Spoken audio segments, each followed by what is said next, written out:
গাজায় মানবিক সহায়তা পৌঁছানোর লক্ষ্যে অস্থায়ী বন্দর নির্মাণের কাজ শুরু করে দিয়েছে যুক্তরাষ্ট্রের সামরিক বাহিনী। বৃহস্পতিবার এই তথ্য জানায় দেশটির প্রতিরক্ষা বিভাগের প্রেস সেক্রেটারি প্যাট্রিক রাইডার। তিনি জানিয়েছেন, তাদের পাঠানো সামরিক জাহাজ এরই মধ্যে প্রাথমিক কার্যক্রম শুরু করেছে।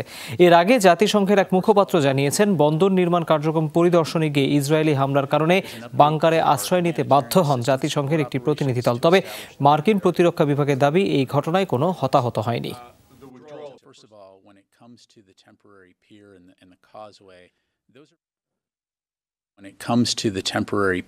গাজা উপত্যকায় সামুদ্রিক করিডোর স্থাপনের জন্য আমাদের মানবিক সহায়তা কার্যক্রম অব্যাহত আছে। মার্কিন সামরিক জাহাজ এরই মধ্যে সমুদ্রে অস্থায়ী বন্দর নির্মাণের প্রাথমিক কাজ শুরু করেছে। আমরা এই গুরুত্বপূর্ণ প্রচেষ্টা সম্পর্কে শিগগিরই আরও তথ্য সরবরাহ করব। গাজার জনগণের জন্য দ্রুত সাহায্য পাঠাতে আন্তর্জাতিক সম্প্রদায়ের সাথেও কাজ চালিয়ে যাব।